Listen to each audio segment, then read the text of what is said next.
Magandang araw po ulit sa inyong lahat at welcome po ulit sa aking channel. Sa video po natin ngayon ay isi-share ko lang po sa inyo yung workshop na gagawin ko dito sa aking Ficus benjamina na bonsai. Kung mapapansin niyo po kasi yung dahon niya ni maganda. Sa ngayon, mayroon kasing insekto na kumakain ng mga dahon niya. Ayan, hindi siya kasi may kumakain. So mamaya po ipapakita ko po sa inyo yung gagawin ko na workshop dito. Medyo alisan ko siya ng mga dahon, magti-trim para tumubo yung mga bagong dahon.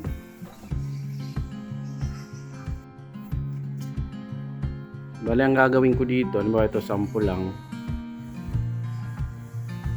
Yan, magti-trim tayo ng kagaya nito. Tulin ko yung mga sanga niya para maglabas ng mga bagong shoots.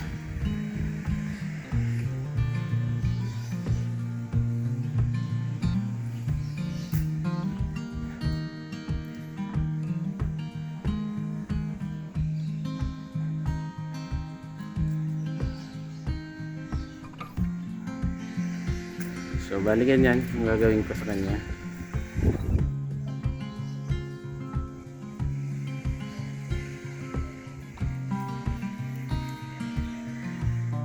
So mamaya ipakita ko po sa inyo yung progress nung gagawin kong workshop dito.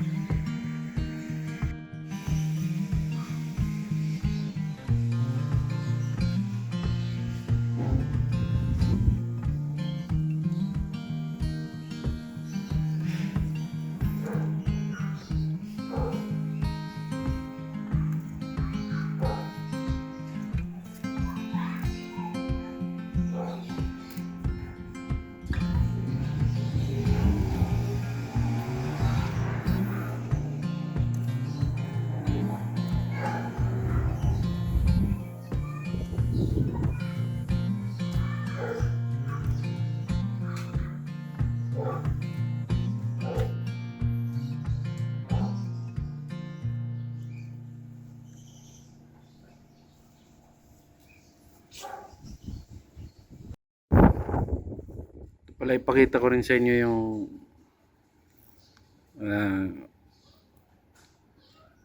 ginawa ko dito nung nakaraan sa nakaraang upload natin sa punong ito.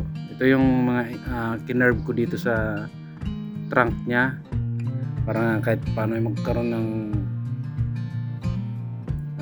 konting drama yung ano niya, yung trunk niya.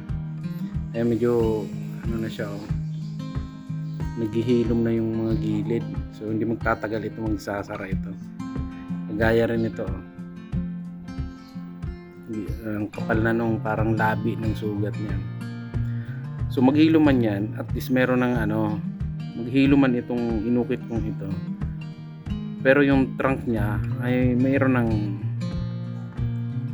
scar na matatawag. So kumbaga parang may drama na yung puno, hindi na yung plain lang yung bark niya.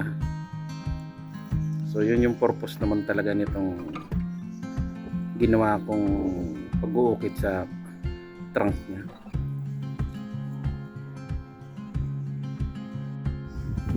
Bali ito na yung ano, yung isang sanga na nagawa. Ayan. Ayan. So itutuloy ko lang ito, ha.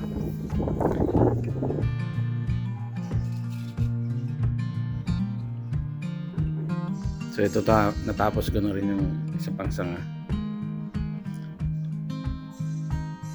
Ngayon, bakit nga ba natin ginagawa yung trimming na ganito sa isang bonsai? So unang-una, para nga malinis yung mga sanga. Ibig sabihin ng malinis ay hindi yung literal na may dumi, gano'n. Ibig sabihin ay yung maalis mo yung mga sanga na hindi kailangan, kasi kapag ano siya malago, hindi mo makita na ang daming mga maliliit na sanga na tumutubo sa mga singit-singit ng mga ibang sanga na sa totoo hindi mo naman kailangan yung mga yon.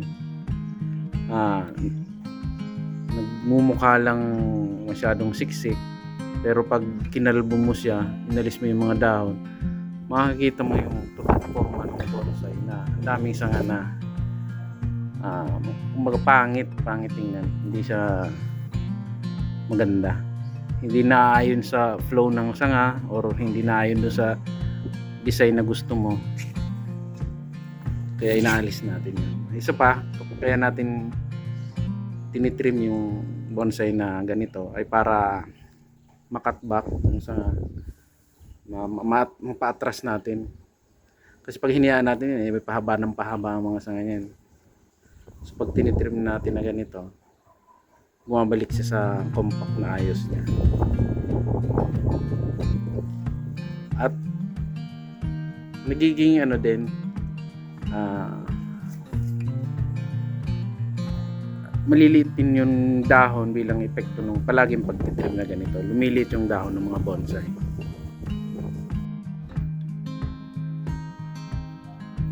So ito po, natapos ko na rin yung iba pang mga sanga.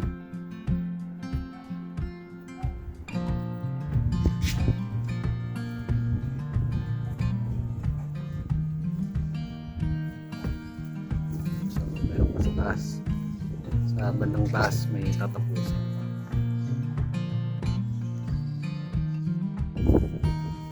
Ayan po, natapos ko na yung bandang taas niya. Tapos ko na rin siya. Kumbaga nakakompleto ko na yung trimming.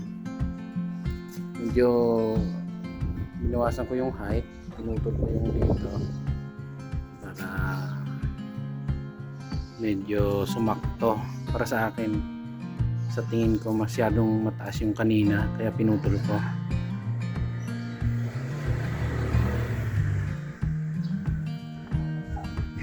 So ayan na po siya, pati yung dito sa baba malinis ko na rin. Medyo madagta lang ito kaya madumi sa kamay.